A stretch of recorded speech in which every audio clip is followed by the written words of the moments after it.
Tonight, I invite you to step far away from the noise of the world.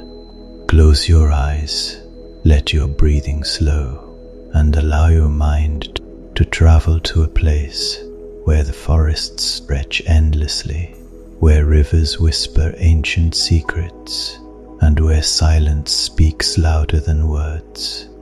This is not just a story.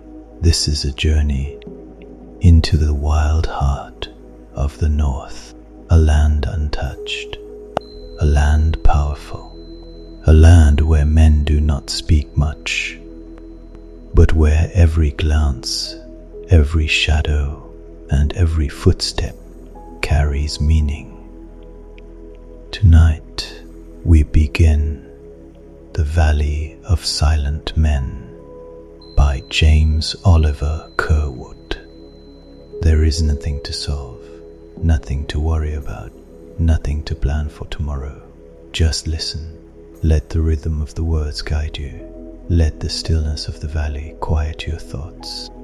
Let the slow unfolding of this tale gently ease you toward rest. If your mind begins to wander, that is okay.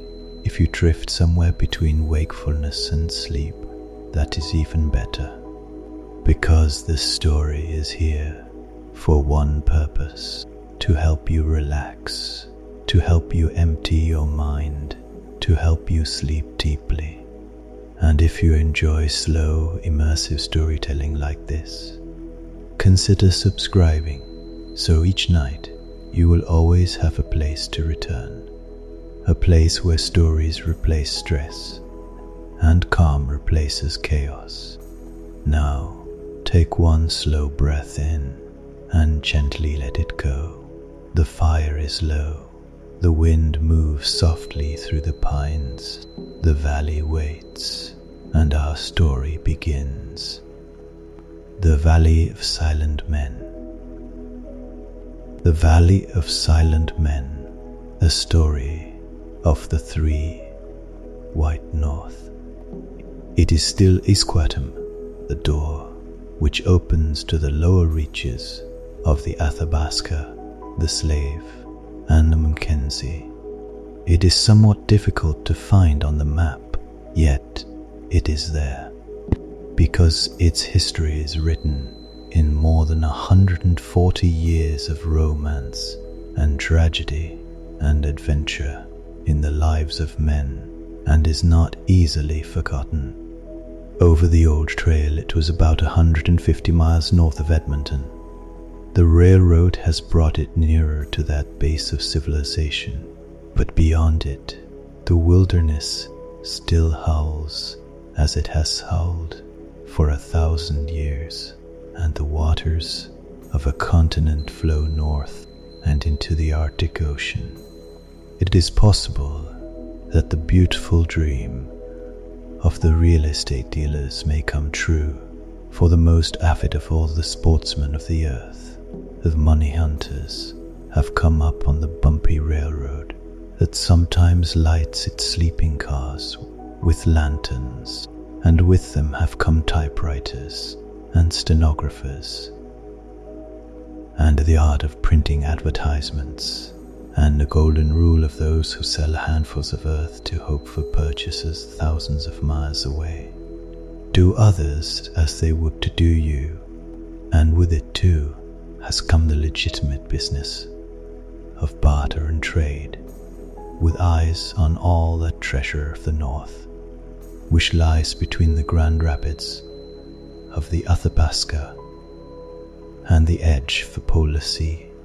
But still more beautiful than the dream of fortunes quickly made is the deep forest superstition that the spirits of the wilderness dead move onward as steam and steel advance, and if this is so, the ghosts of 1,000 Pierres and Jacquelines have risen uneasily from their graves at Athabasca, landing, hunting a new quiet farther north. For it was Pierre and Jacqueline, Henri, Jacques and his Jean, whose brown hands, for 140 years, opened closed. This door, and those hands still master a savage world for 2,000 miles north of that threshold of Athabasca Landing. South of it, a wheezy engine drags up the freight that came not so many months ago by boat. It is over this threshold that the dark eyes of Pierre and Jacqueline, Henri and Marie, Jacques and his Jean look into the blue and the grey and the sometimes watery ones of a destroying civilization. And there it is that the shriek of a mad locomotive mingles with their age-old river chants. The smut Foucault drifts over their forests. The phonograph screeches reply to Les Violons. Countries with their precious cargoes of furs, and they no longer swagger and tell loud-voiced adventure, or sing their wild river songs in the same old abandon, for there are streets at Athabasca Landing now, and hotels, and schools, and rules and regulations of a kind new and terrifying to the bold of the old voyagers. It seems only yesterday that the railroad was not there, and a great world of wilderness lay between the landing and the upper rim of civilization. And when word first came that a steam thing was eating its way up foot by foot through forest and swamp and impassable muskeg, that word passed up and down the waterways for 2,000 miles. A colossal joke, a stupendous bit of drollery, heard in all their lives. And when Jacques wanted to impress upon Pierre his utter disbelief of a thing, he would say, "It will happen, monsieur, when the steam thing comes to the landing, when cow beasts eat with the moose, and when our bread is found for us in yonder swamps." And the steam thing came, and cows grazed where moose had fed, and bread was gathered close to the edge of the great swamps. Thus did civilization break into Athabasca Landing.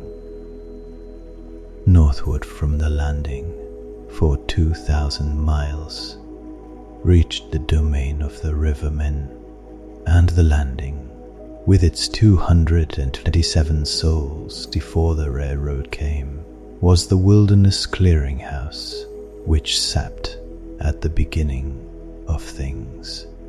To it came from the south all the freight which must go into the north. On its flat riverfront were built the great scows which carried this freight to the end of the earth.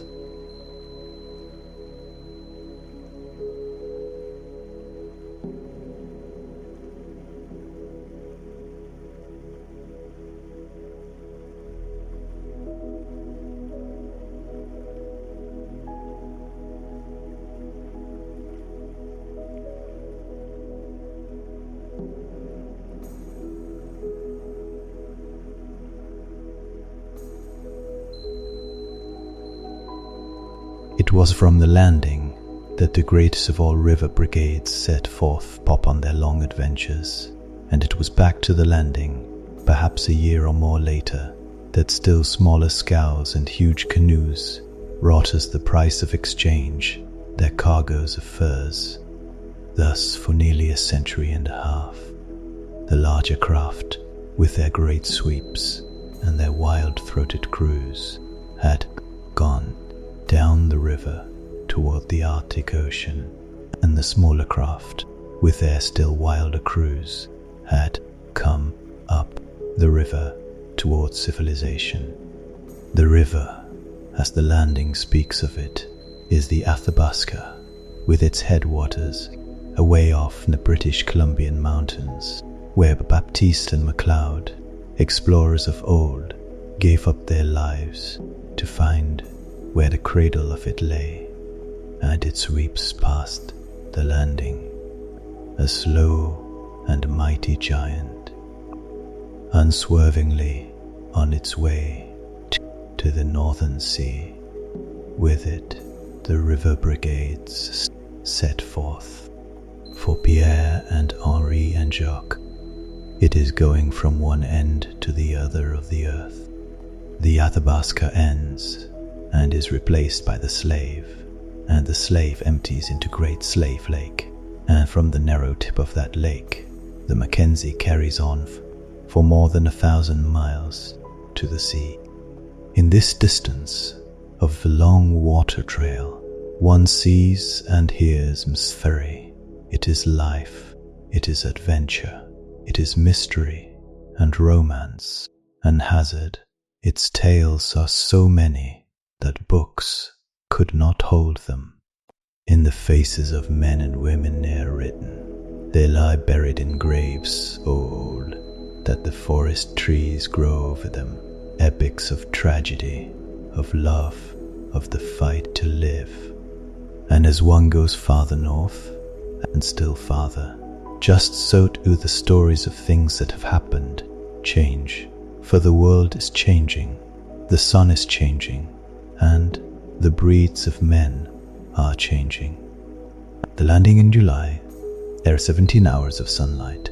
At Fort Chipewyan, there are 18. At Fort Resolution, Fort Simpson, and Fort Providence, there are 19. At the Great Bear, 21. And Fort McPherson, close to the Polar Sea, from 22 to 23. And in December, there are also these hours of darkness. With light and darkness, men change, women change, and life changes. And Pierre and Henri and Jacques meet them all, but always they are the same, chanting the old songs, enshrining the old loves, dreaming the same dreams, and worshipping always the same gods. They meet 1,000 perils, with eyes that glisten with the love of adventure, the thunder of rapids, and the howlings of storm do not frighten them. Death has no fear for them. They grapple with it, wrestle joyously with it, and are glorious when they win. Their blood is red and strong. Their hearts are big. Their souls chant themselves up to the skies. Yet they are simple as children, and when they are afraid, it is of things which children fear. For in those hearts of theirs is superstition, and also perhaps royal blood. For princes, and the sons of princes, and the noblest aristocracy of France, were the first of the gentlemen adventurers who came with ruffles on their sleeves and rapiers at their sides to seek furs worth many times their weight in gold 250 years ago. And of these ancient forebears, Pierre and Henri and Jacques, with their Maries and Jean and Jacquelines, are the living voices of today.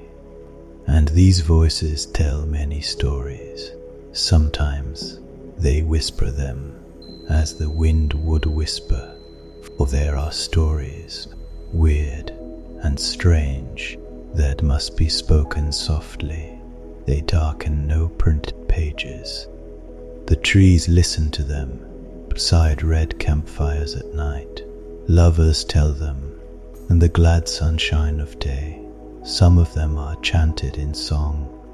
Some of them come down through the generations, epics of the wilderness, remembered from father to son.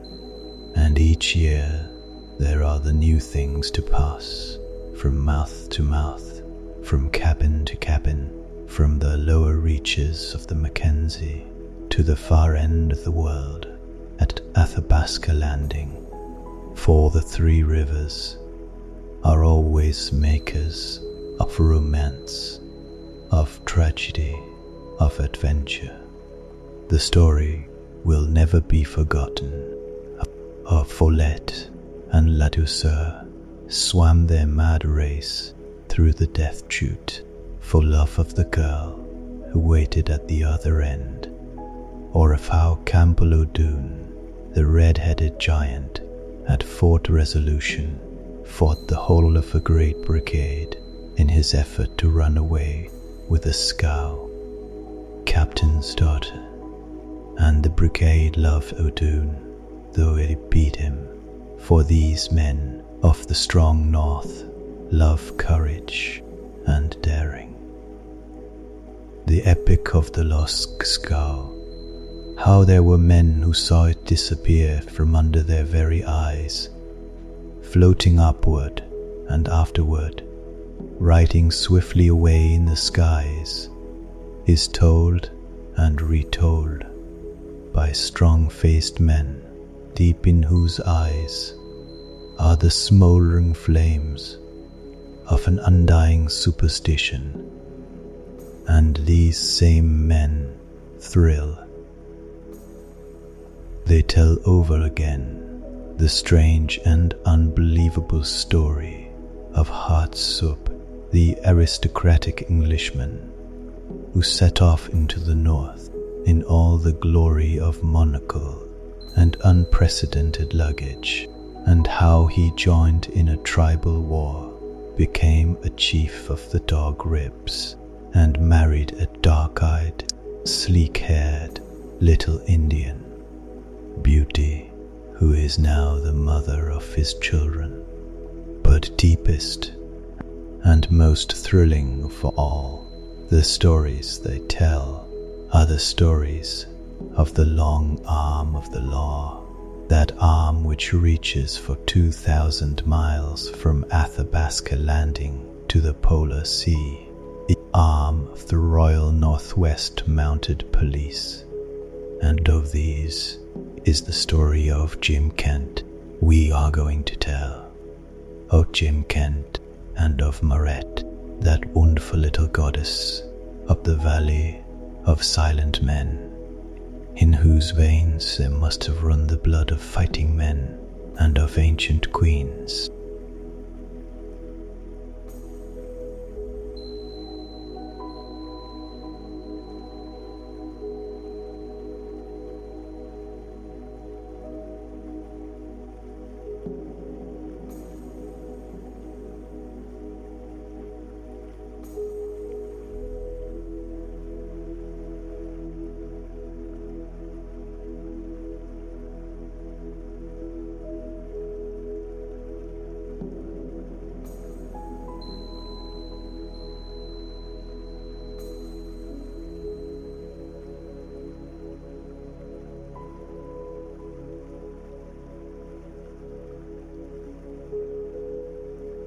Story of the day before the railroad came.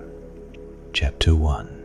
In the mind of James Renfell Kent, Sergeant in the Royal Northwest Mounted Police, there remained no shadow of a doubt.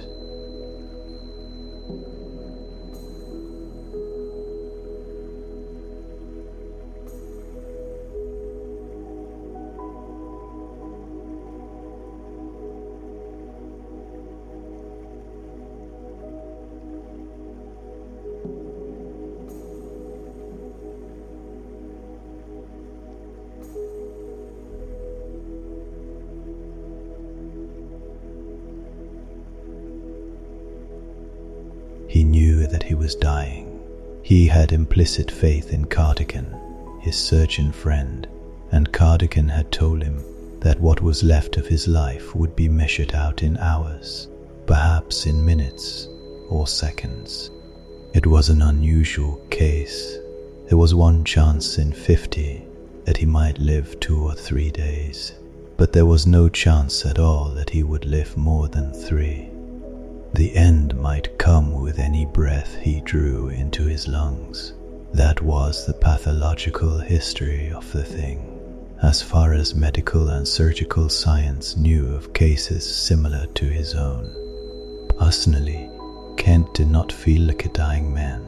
His vision and his brain were clear. He felt no pain, and only at infrequent intervals was his temperature above normal. His voice was particularly calm and natural.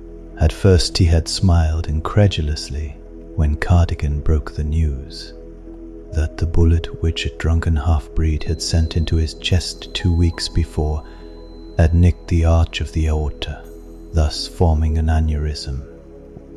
Was a statement by Cardigan which did not sound especially wicked or convincing to him.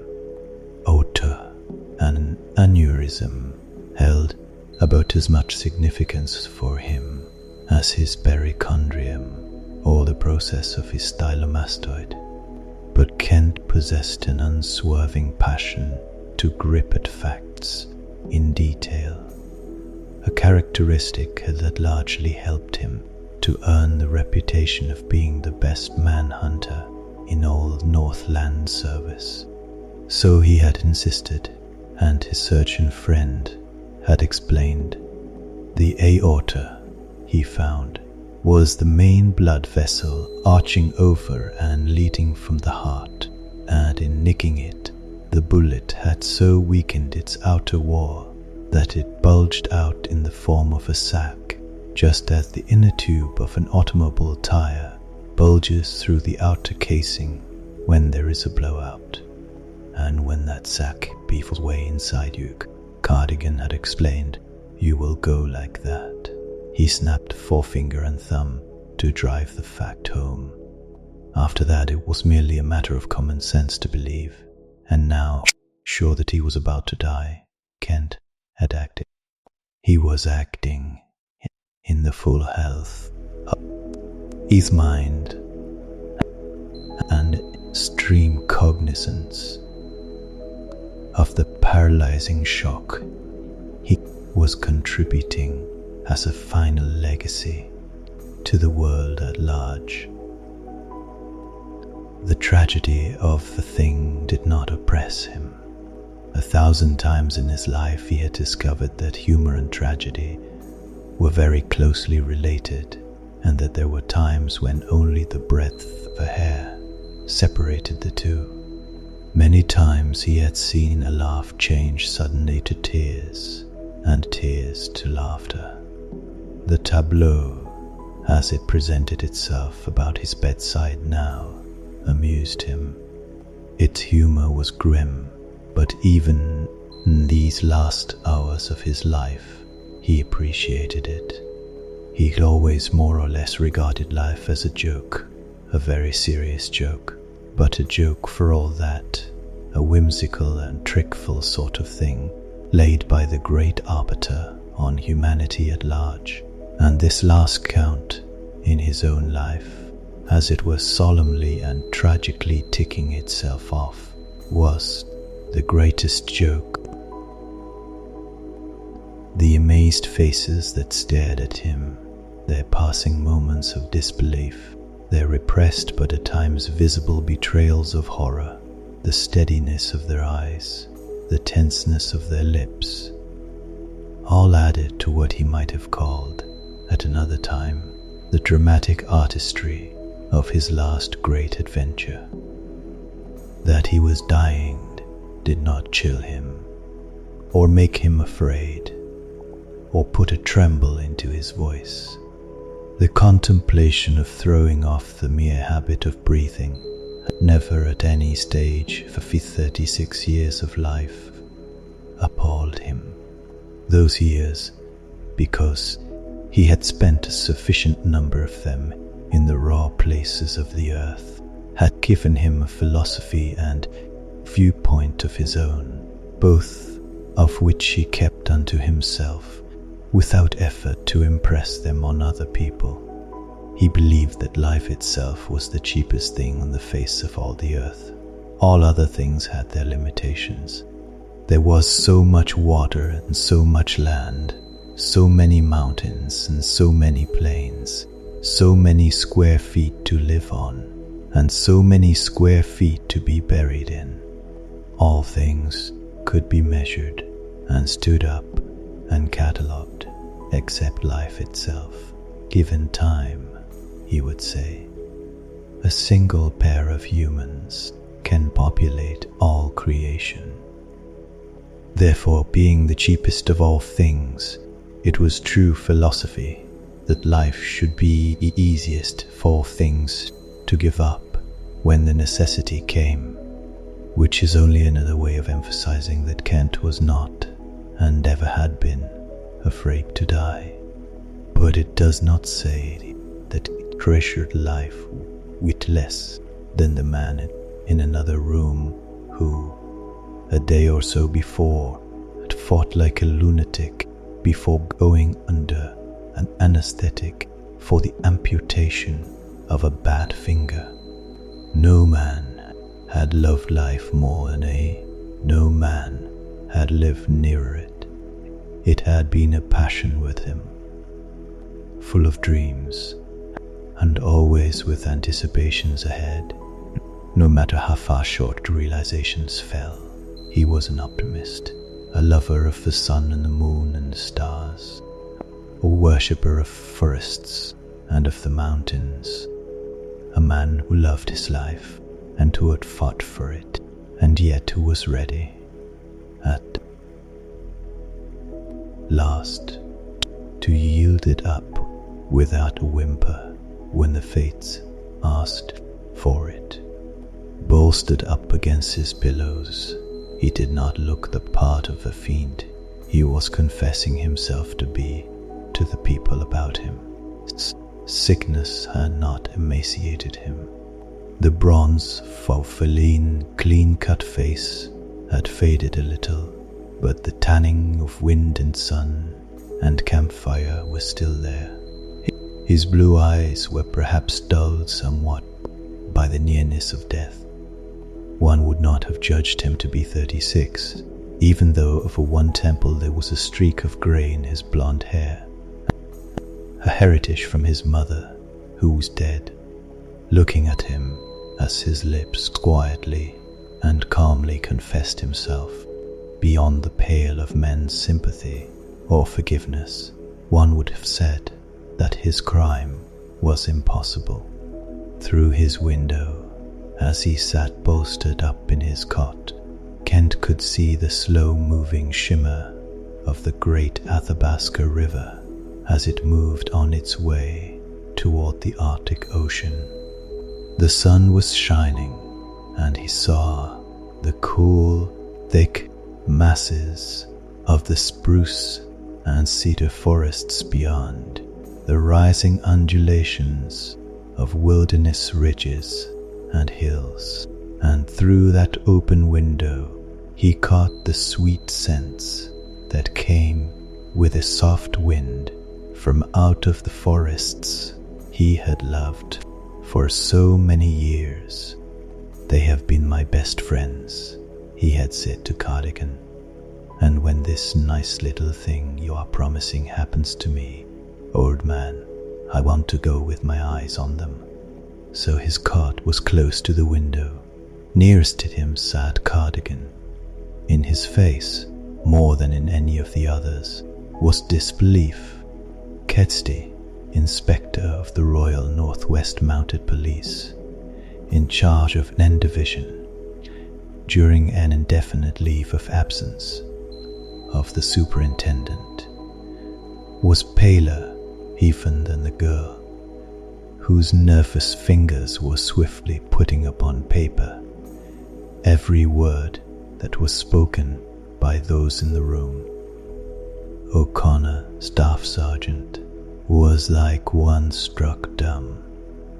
The little smooth-faced Catholic missioner, whose presence as a witness Kent had requested, sat with his thin fingers tightly interlaced, silently placing this among all the other strange tragedies that the wilderness had given up to him. They had all been Kent's friends, his intimate friends, with the exception of the girl, whom Inspector Kedsty had borrowed for the occasion.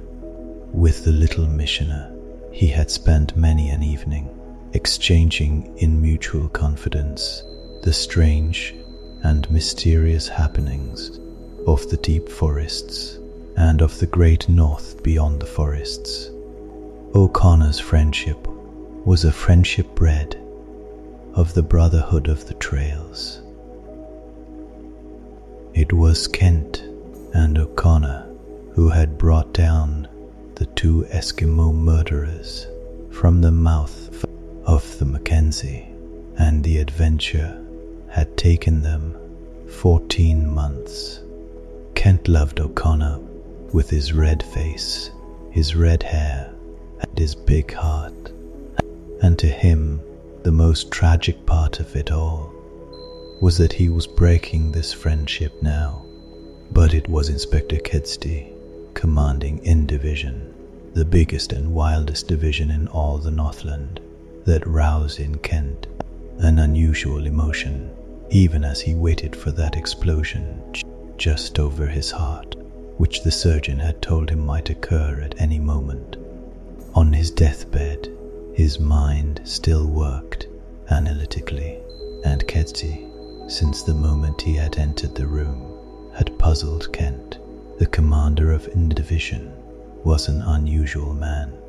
He was 60, with iron-grey hair, cold, almost colorless eyes, in which one would search long for a gleam of either mercy or fear, and a nerve that Kent had never seen even slightly disturbed. It took such a man, an Iron Man, to run N Division.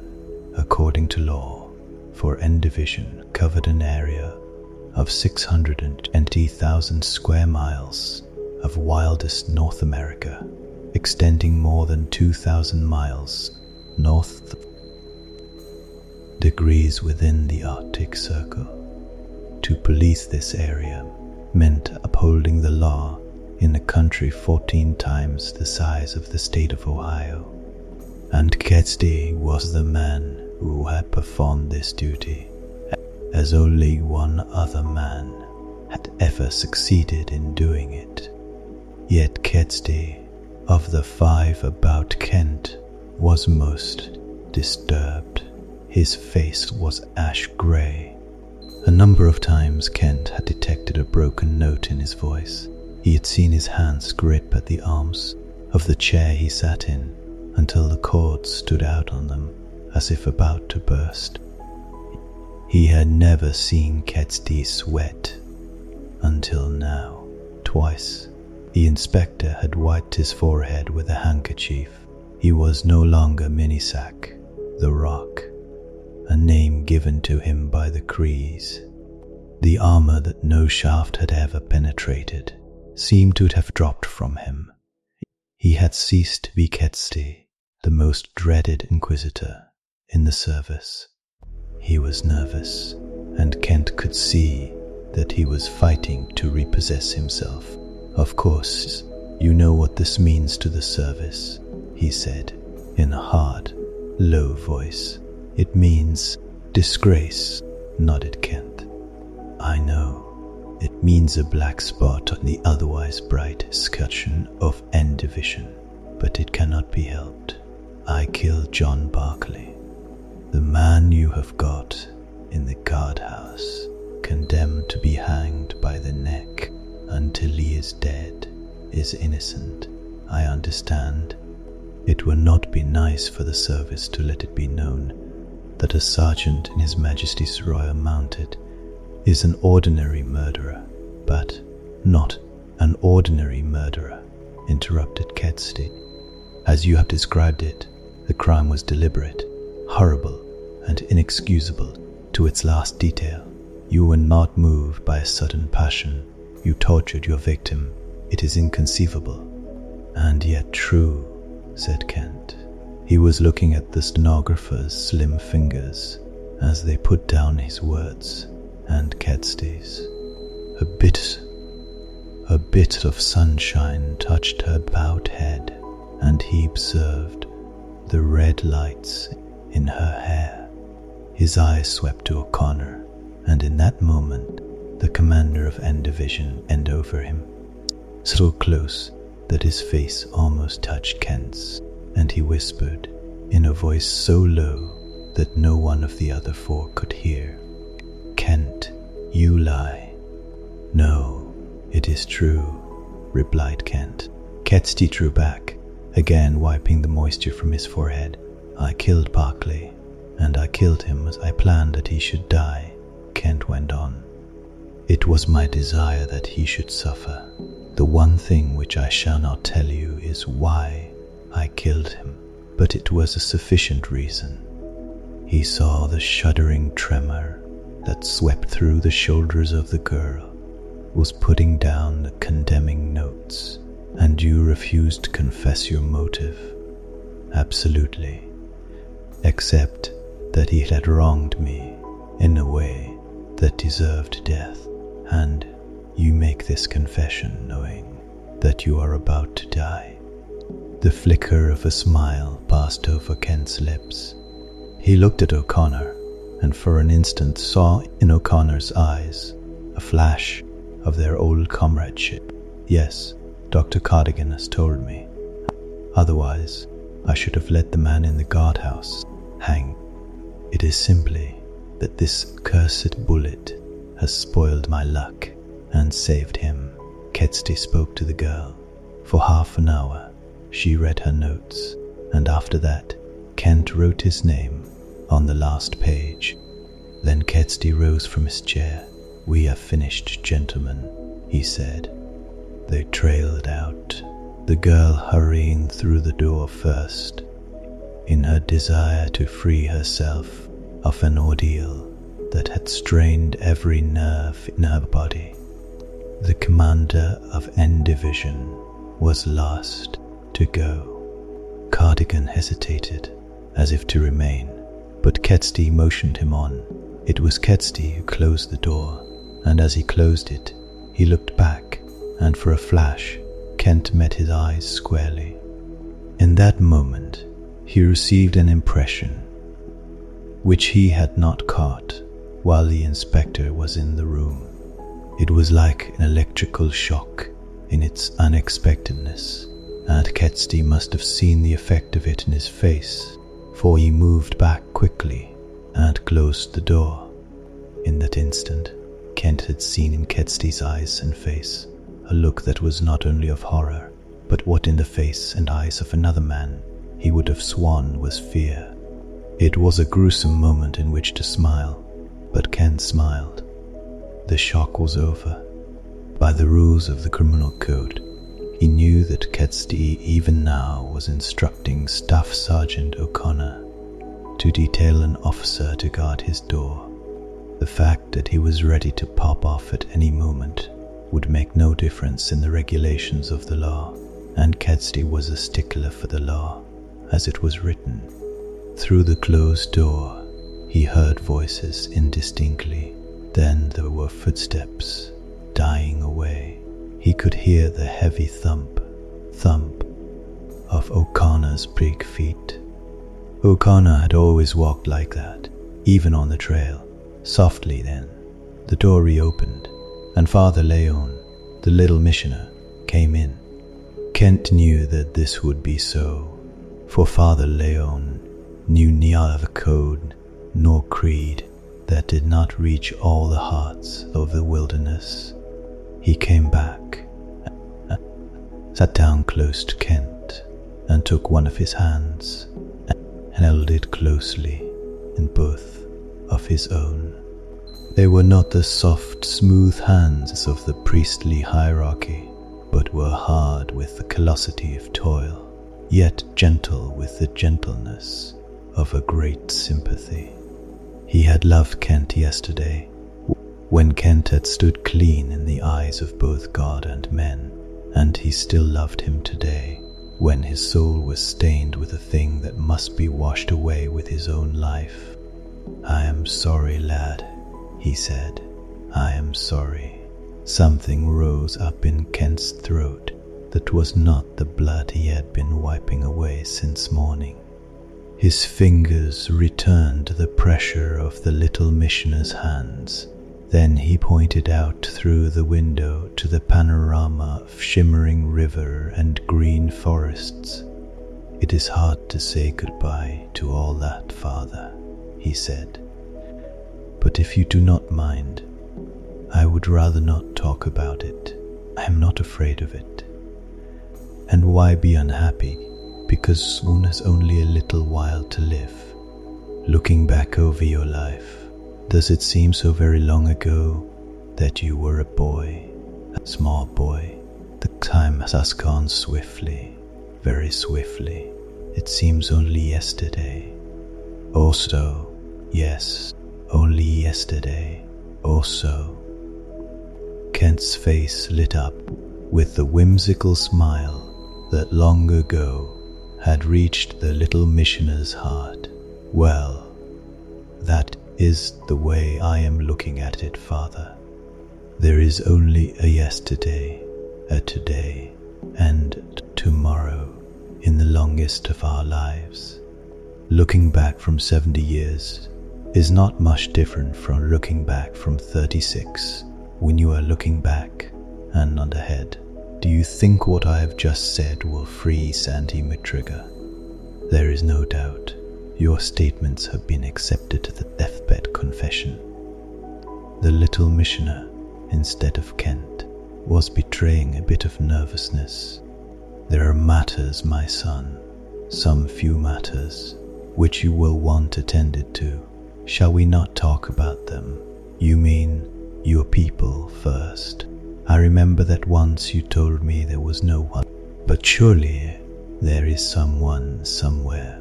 Kent shook his head. "There is no one now. For 10 years, those forests out there have been father, mother, and home to me. But there must be personal affairs which you would like to entrust, perhaps, to me."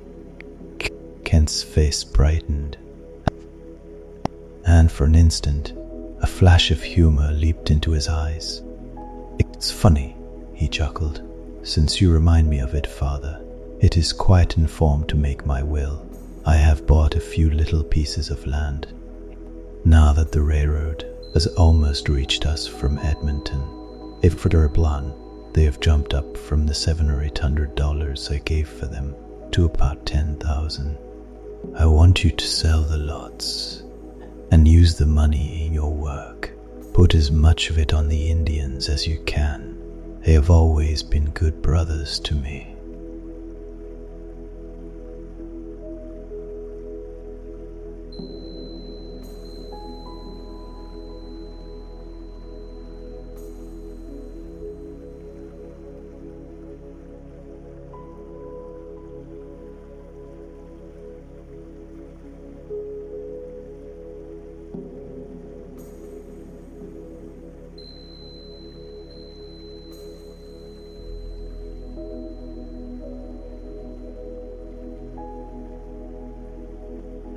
I would not waste much time in getting my signature on some sort of paper to that effect. Father Leon's eyes shone softly. "God will bless you for that, Jimmy," he said, using the intimate name by which he had known him. "And I think he is going to pardon you for something else, if you have the courage to ask him." "I am pardoned," replied Kent, looking out through the window. "I feel it. I know it, Father." In his soul, the little missioner was praying. He knew that Kent's religion was not his religion, and he did not press the service which he would otherwise have rendered. After a moment he rose to his feet, and it was the old Kent who looked up into his face, the clean-faced, grey-eyed, unafraid Kent, smiling in the old way. "I have one big favor to ask of you, Father," he said. "If I have got a day to live, I do not want everyone forcing the fact on me that I'm dying."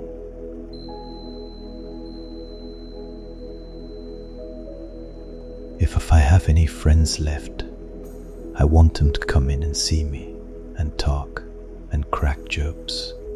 I want to smoke my pipe. Will appreciate a box of cigars if you will send them up. Cardigan cannot object now. Will you arrange these things for me? They will listen to you. And please shove my cot a little nearer the window before you go. Father Leon phoned the service in silence. Then at last the yearning overcame to the yard's day. The discard might be more merciful. And he said, "My boy, you are sorry. You repent that you killed John Barclay."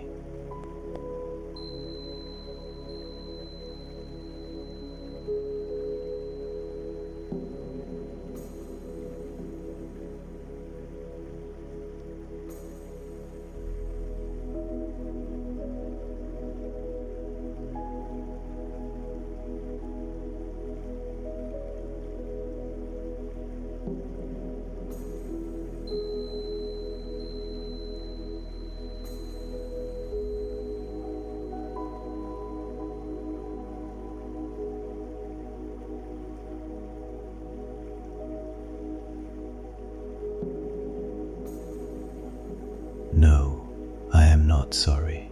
It had to be done. And please do not forget the cigars, will you, Father? No, I will not forget, said the little missioner, and turned away.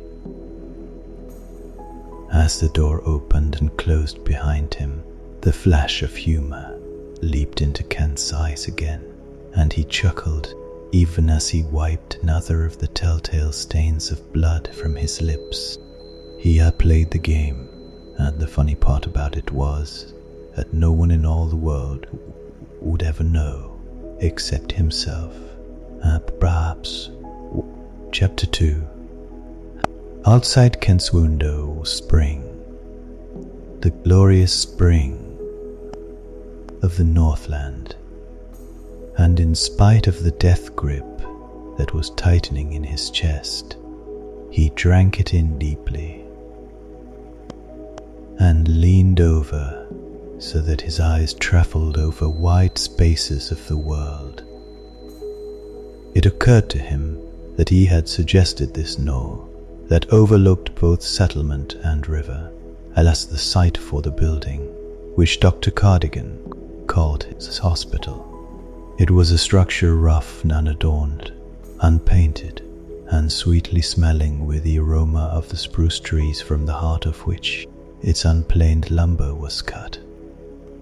The breath of it was a thing to bring cheer and hope.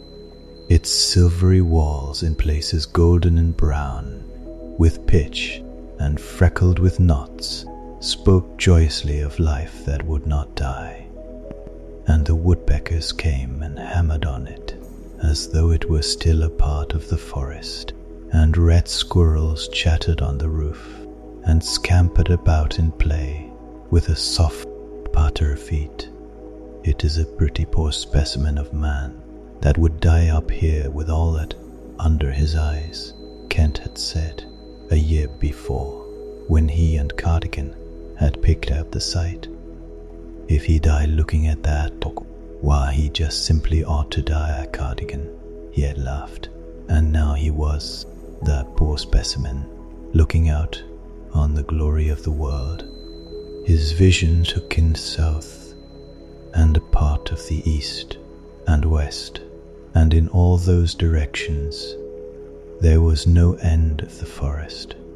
It was like a vast many-colored sea, with uneven billows rising and falling until the blue sky came down to meet them many miles away.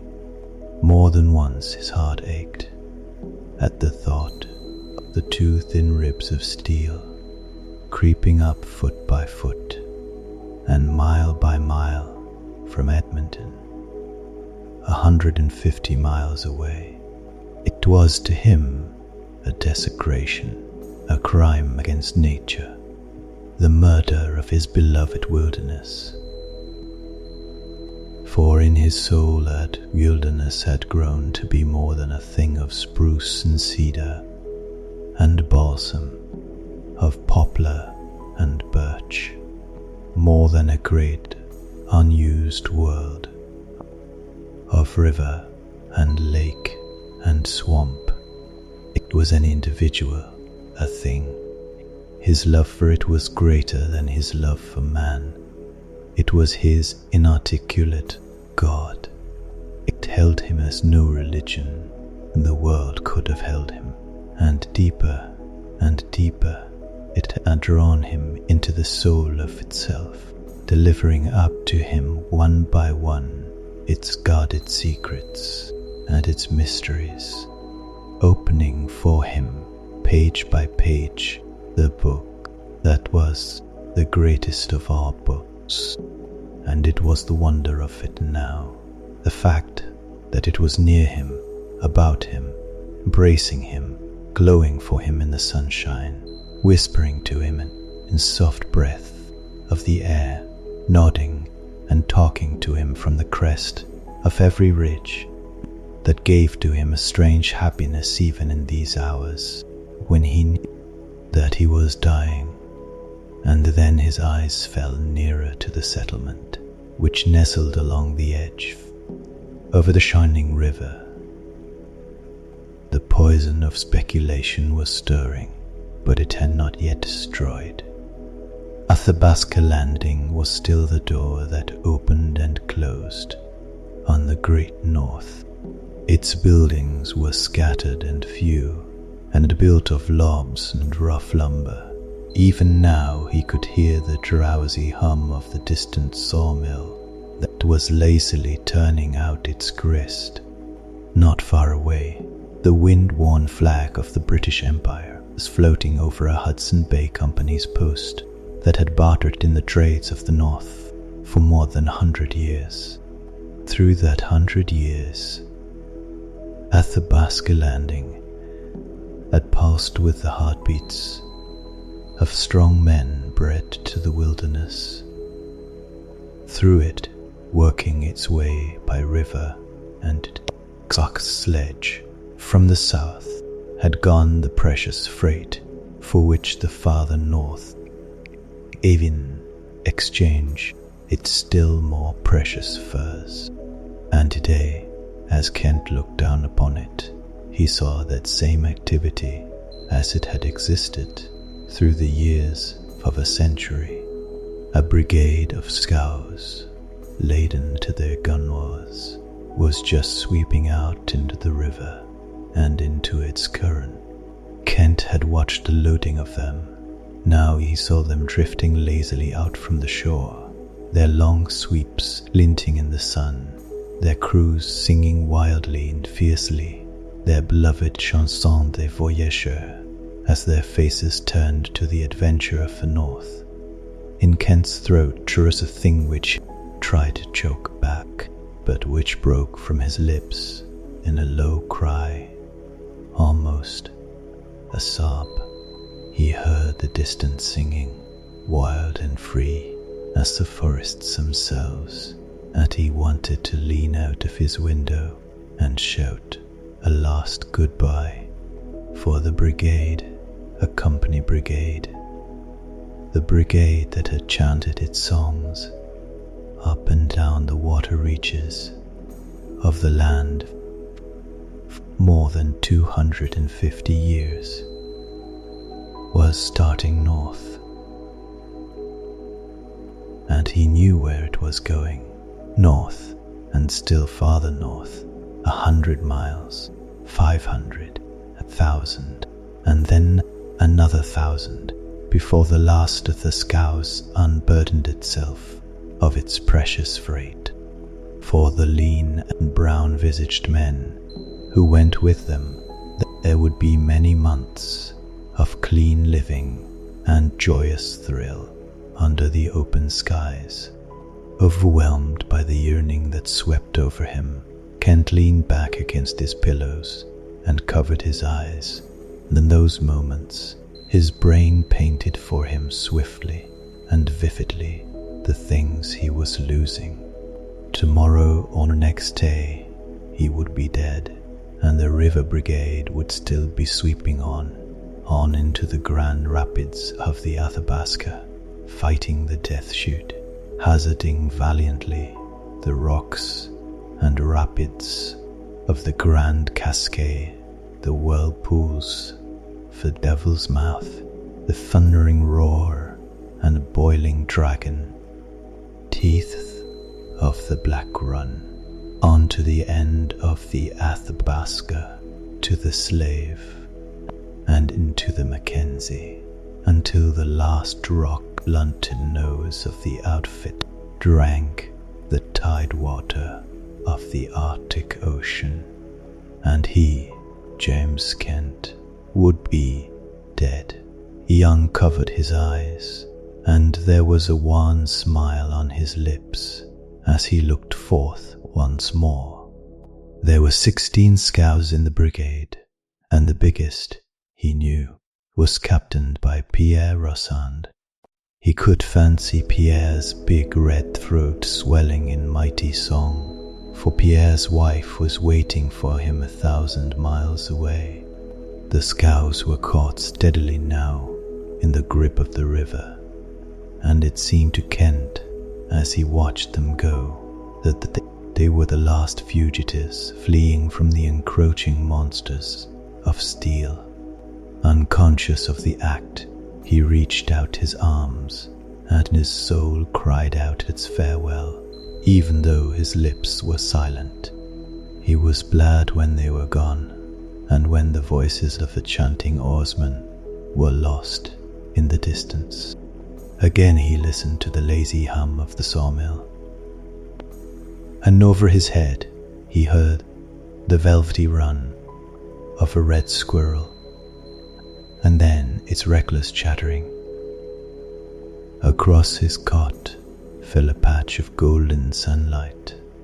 A stronger breath of air came laden with balsam and cedar through his window, and when the door opened and Cardigan entered, he found the old Kent facing him.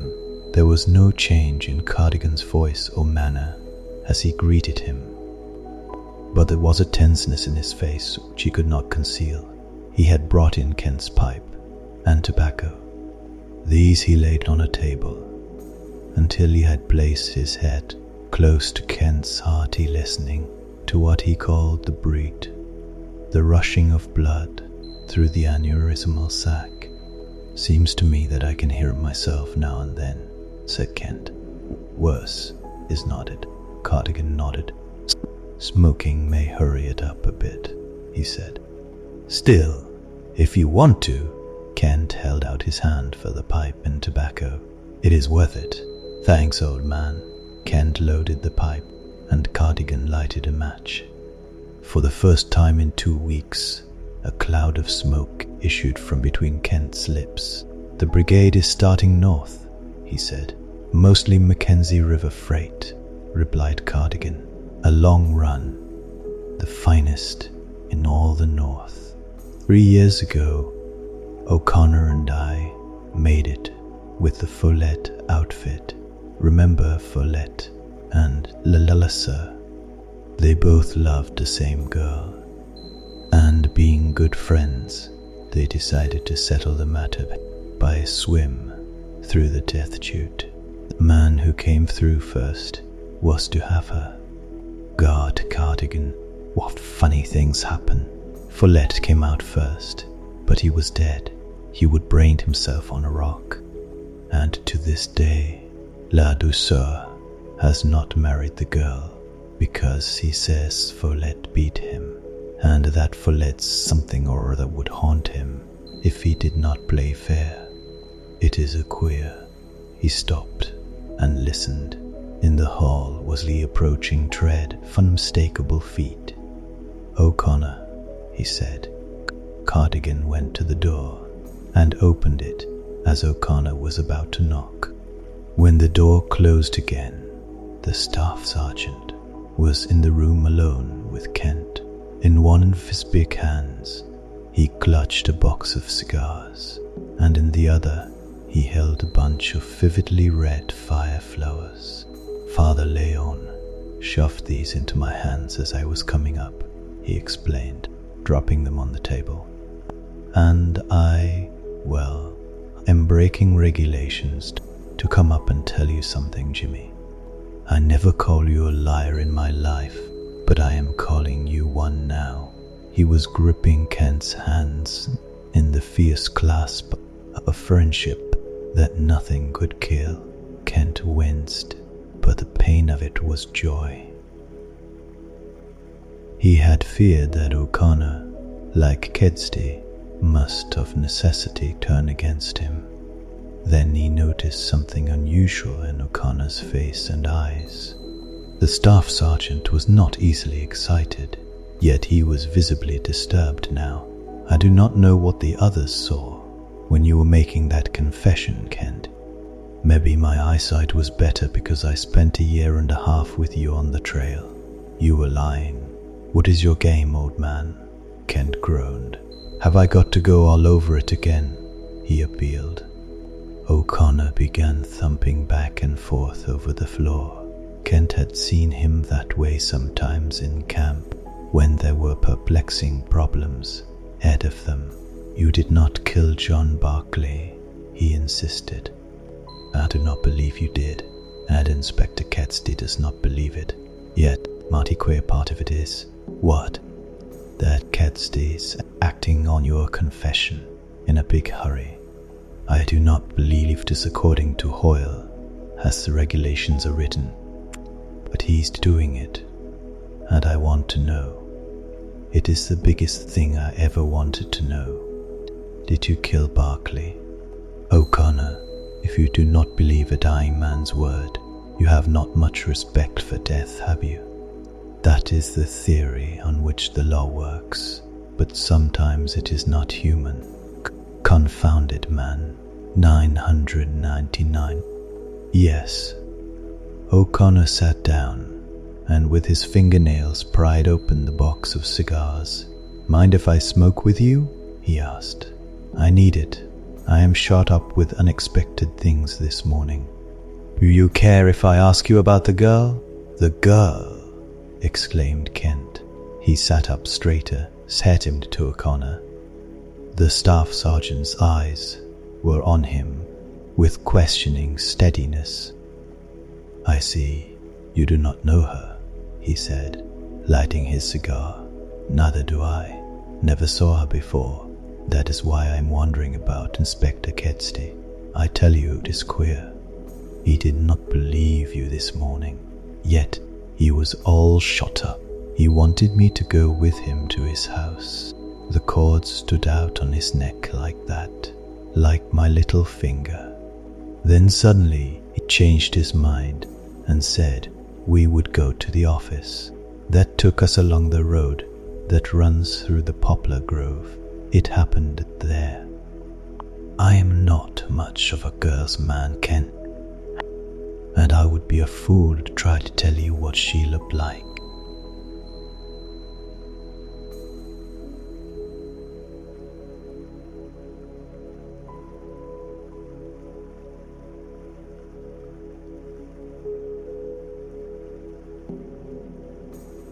But there she was, standing in the path, not 10 feet ahead of us, and she stopped me in my tracks, as quick as though she would send a shot into me. And she stopped Kedsty too. I heard him give a sort of grunt, a funny sound, as though someone had hit him. I do not believe I could tell whether she had a dress on or not, for I never saw anything like her face and her eyes, her hair, and I stared at them like a thunderstruck fool. She did not seem to notice me any more than if I would be in thin air, a ghost she could not see. She looked straight at Kedsty. She kept looking at him, and then she passed us. Never said a word, mind you. She came so near I could have touched her with my hand, and not until she was that close did she take her eyes from Kedsty and look at me. And when she would past, I thought what a couple of cursed idiots we were, standing there paralyzed, as if we would never seen a beautiful girl before in our lives. I wanted to remark that much to the old man when O'Connor bit his cigar half in two as he leaned nearer to the cot. Kent. I swear that Kedsty was as white as chalk, and I looked at him. There was not a drop of blood left in his face, and he was staring straight ahead, as though the girl still stood there, and it gave another of those grunts. It was not a laugh, as if something was choking him. And then he said, "Sergeant, I have forgotten something important. I must go back to see Dr. Cardigan. You are my authority to give Matrigger his liberty at once." O'Connor paused, as if expecting some expression of disbelief from Kent. When none came, he demanded, "Was that according to the criminal code?" Was it, Kent? Not exactly. But coming from the SASOD, it was law. And I obeyed it, grunted the staff sergeant. And if you could have seen McTrigger, when I told him he was free and unlocked his cell, he came out of it gropingly, like a blind man, and he would go no farther than the inspector's office. He said he would wait there for him. And Kedsty? O'Connor jumped from his chair and began thumping back and forth across the room again. "Followed the girl," he exploded. "He could not have done anything else. He lied to me about Cardigan. There would not be anything mysterious about it if he was not 60 and she less than 20. She was pretty enough, but it was not her beauty that made him turn white there in the park. Not on your life it was not. I tell you, he aged 10 years in as many seconds." There was something in that girl's eyes more terrifying to him than a leveled gun, and after he would looked into them, his first thought was of Matrigger, the man you are saving from the hangman. It is queer, Kent. The whole business is queer, and the queerest of it all is your confession. Yes, it is all very funny. Agreed, Kent. That is what I have been telling myself right along, old man. You see, a little thing like a bullet changed it all. For if the bullet had not got me, I assure you, I would not have given Kedsty that confession, and an innocent man would have been hanged. As it is, Kedsty is shocked, demoralized. I am the first man to soil the honor of the finest service on the face of the earth, and I am in Kedsty's division. Quite natural that he should be upset. And as for the girl, he shrugged his shoulders and tried to laugh. Perhaps she came in this morning with one of the upriver scows and was merely taking a little constitutional, he suggested. Did not you ever notice, O'Connor, that in a certain light under poplar trees, one's face is sometimes ghastly? Yes, I have noticed it, when the trees are in full leaf, but not when they are just opening, Jimmy. It was the girl. Her eyes shattered every nerve in him, and his first words were an order for me to free McTrigger, coupled with the lie that he was coming back to see Cardigan. And if you could have seen her eyes when she turned them on me, they were blue as violets, but shooting fire. I could imagine black eyes like that, but not blue ones. Kedsty simply wilted in their place, and there was a reason, I know it. A reason that sent his mind like lightning to the man in the cell. Now, that you leave me out of it, the thing begins to get interesting, said Kent. It is a matter of the relationship of this blonde girl and... She's not blonde, and I am not leaving you out of it, interrupted O'Connor.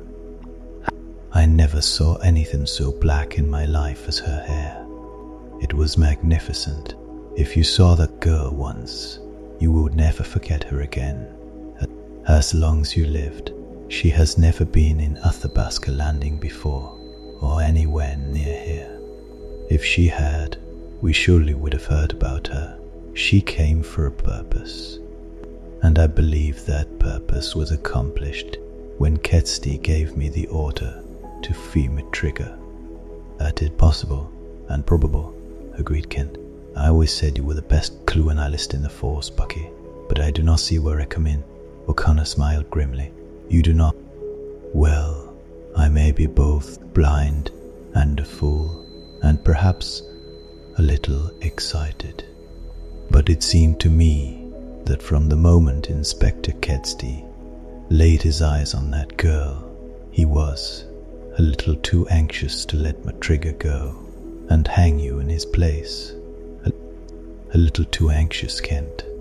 The irony of the thing brought a hard smile to Kent's lips as he nodded for the cigars. I will try one of these on top of the pipe, he said, nipping off the end of the cigar with his teeth. And you forget that I am not going to hang Bucky. Cardigan has given me until tomorrow night, perhaps until the next day. Did you see Rosson's fleet leaving for up north? It made me think of 3 years ago. O'Connor was gripping his hand again. The coldness of it sent a chill into the staff sergeant's heart.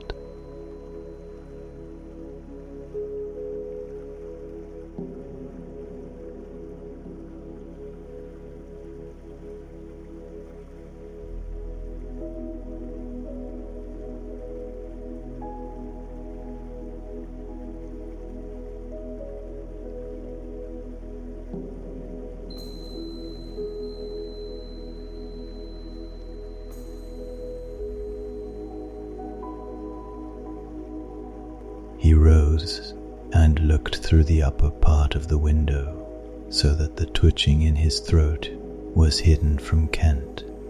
Then he went to the door. I will see you again tomorrow, he said, and if I find out anything more about the girl, I will report. He tried to laugh.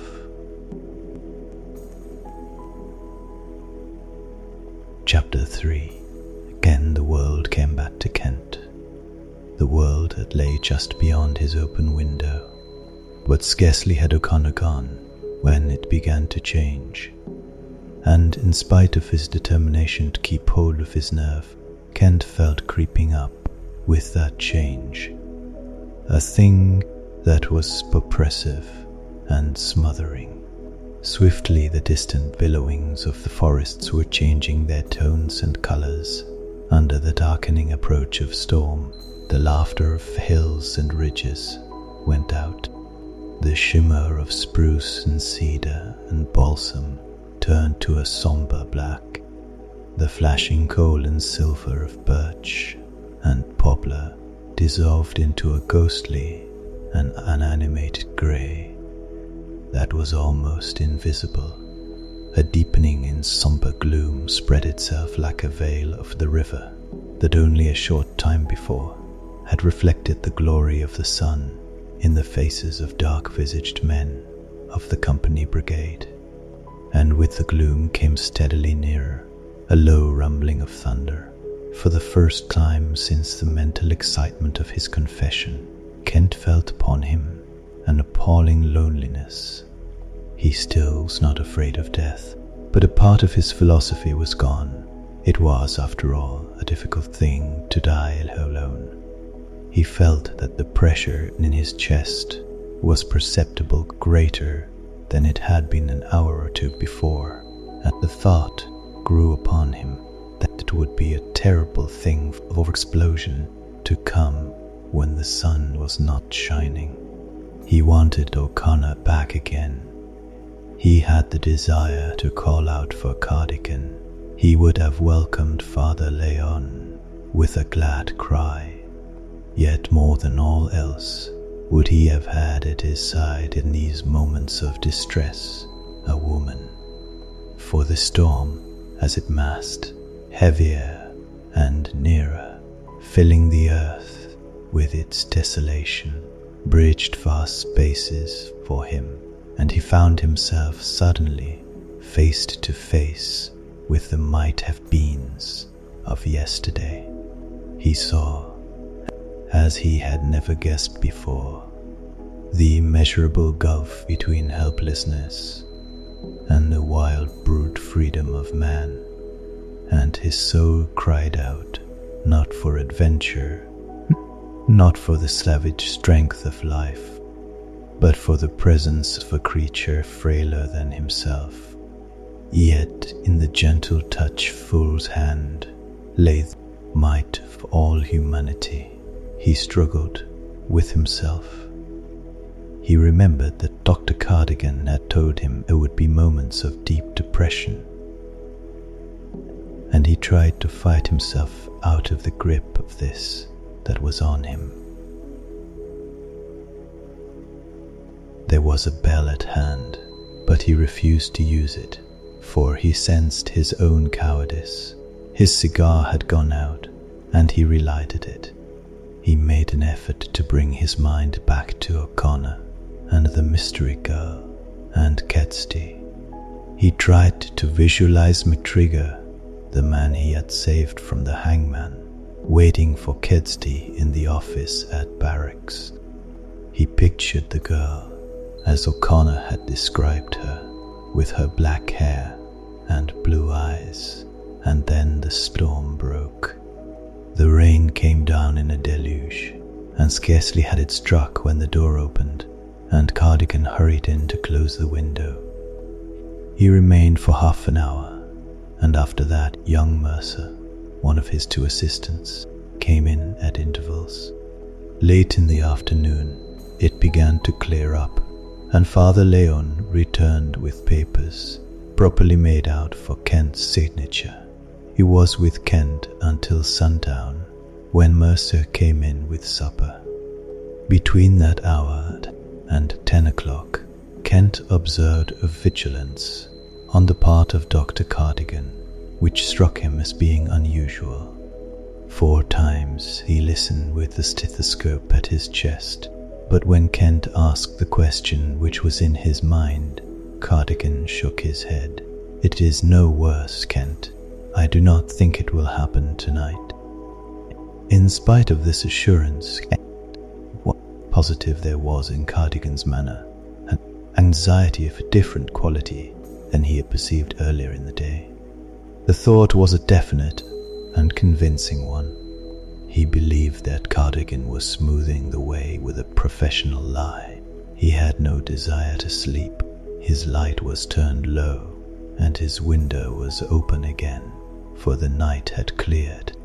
Never had air tasted sweeter to him than that which came in through his window. The little bell in his watch tinkled the hour of 11 when he heard Cardigan's score close for a last time across the hall. After that, everything was quiet. He drew himself nearer to the window, so that by leaning forward he could rest himself partly on the sill. He loved the night. The mystery and lure of those still hours of darkness, when the world slept, had never ceased to hold their fascination for him. Night and he were friends. He had discovered many of its secrets.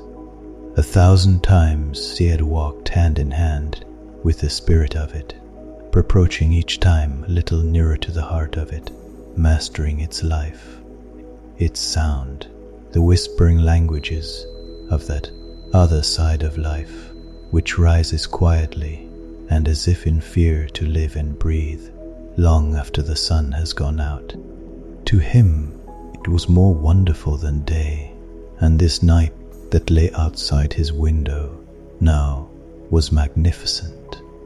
Storm had washed the atmosphere between earth and sky, and it seemed as though the stars had descended nearer to his forests, shining in golden constellations.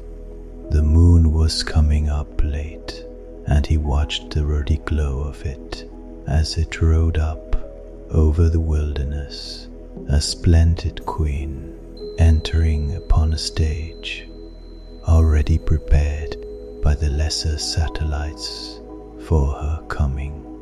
No longer was Kent oppressed or afraid.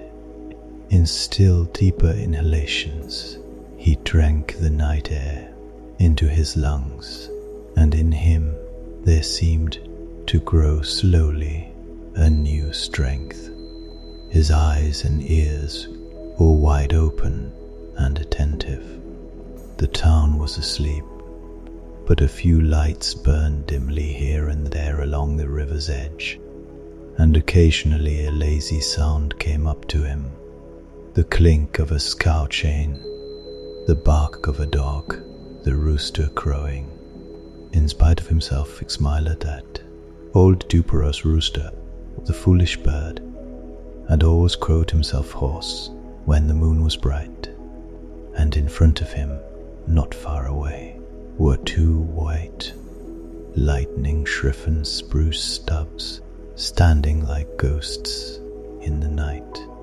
In one of these a pair of owls had nested, and Kent listened to the queer chuckling notes of their honeymooning and the flutter of their wings. And then suddenly he heard the sharp snap of their beaks. An enemy was prowling near, and the owls was giving warning. He thought he heard a step.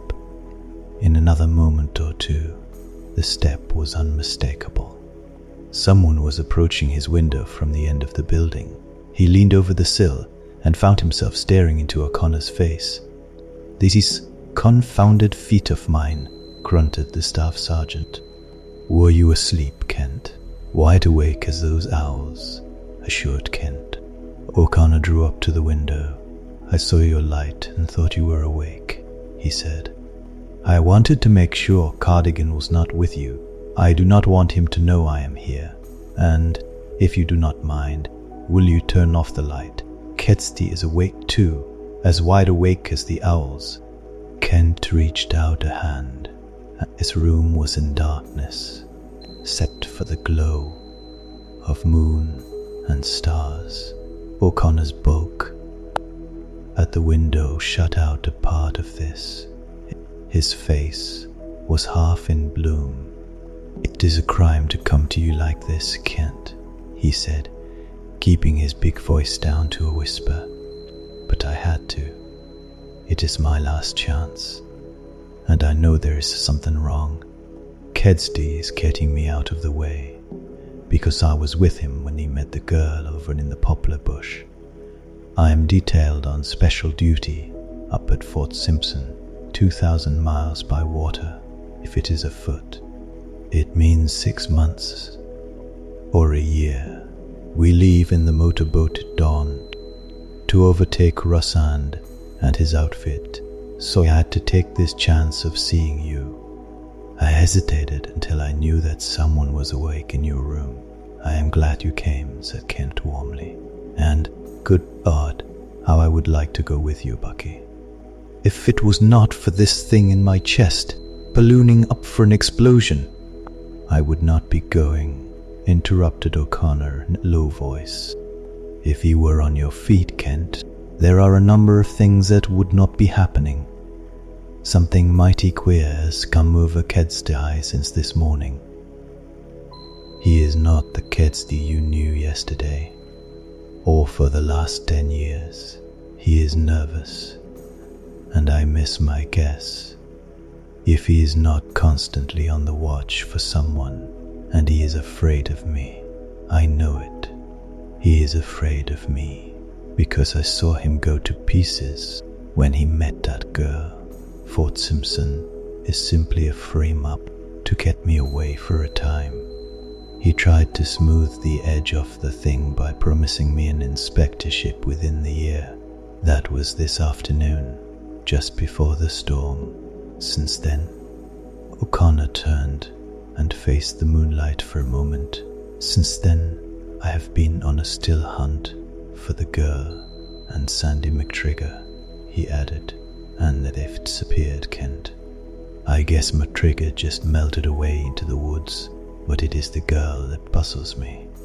I have questioned every scout-keman at the landing. I have investigated every place where she might have got food or lodging, and I bribed Mui, the old trailer, to search the nearby timber. The unbelievable part of it is not her disappearance. It is the fact that not a soul in Athabasca Landing has seen her. Sounds incredible, does not it? And then, Kent, the big hunch came to me. Remember how we have always played up to the big hunch? And this one struck me strong. I think I know where the girl is. Kent, forgetful of his own impending doom, was deeply interested in the thrill of O'Connor's mystery. He had begun to visualize the situation. More than once, they had worked out enigmas of this kind together, and the staff sergeant saw the old eager glow in his eyes, and Kent chuckled joyously in that thrill of the game of manhunting, and said, "Kedsty is a bachelor, and does not even so much as look at a woman.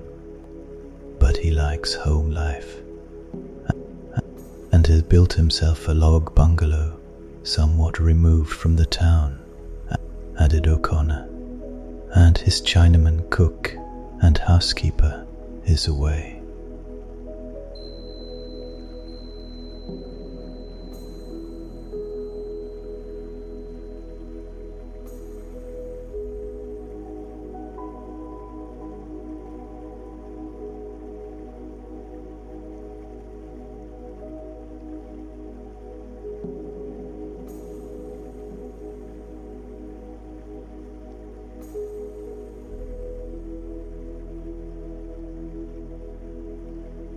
And the bungalow's closed, or supposed to be, except at night, when Kedsty goes there to sleep. O'Connor's hand gripped Kent's. "Jimmy, there never was a team in Endervision that could beat us. The girl is hiding at Kedsty's place." "But why hiding?" insisted Kent. "She has not committed a crime." O'Connor sat silent for a moment. Kent could hear him stuffing the bowl of his pipe. "It is simply the big hunch," he grunted.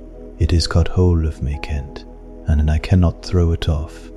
"Why, man?" He lighted a match in the cup of his hands, and Kent saw his face. There was more than uncertainty in the hard, set lines of it. "You see, I went back to the Poplars again after I left you today," O'Connor went on. "I found her footprints.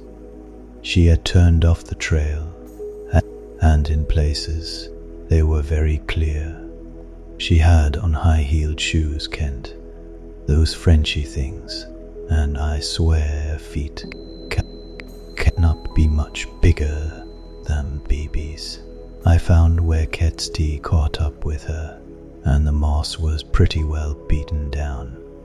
He returned through the poplars, but the girl went on and into the edge of the spruce. I lost her trail there. By traveling in that timber, it was possible for her to reach Kedsty's bungalow without being seen. It must have been difficult going, with shoes half as big as my hand and heels 2 inches high, and I have been wondering, why did not she wear bush country shoes? And now the valley grows quieter, the fire burns lower, the night deepens, and the story, for tonight, gently comes to rest. If your eyes are already closed, if your breathing is slower, if your thoughts feel lighter, then let that feeling stay. There is no rush to wake fully. There is nowhere else you need to be. You are just traveled through wilderness, through silence, through shadows and strength. And this is only the beginning, because the valley still holds secrets. Questions remain unanswered. Paths remain untaken, and in the next part, the stillness will grow even deeper. The wilderness does not reveal everything at once. It waits. And in our next chapter, what has been silent may begin to move. So if you would like to continue its journey, if you want to return to the Three Rivers country, to the quiet tension, to the slow unfolding mystery. Make sure you are subscribed to Elevate Slumber. So tomorrow night, or whenever you are ready, the next part will be waiting for you. Until then, let your mind stay calm. Let your body stay heavy. Let your thoughts drift like mist over the river. Sleep deeply, sleep peacefully, and I will meet you again in the valley.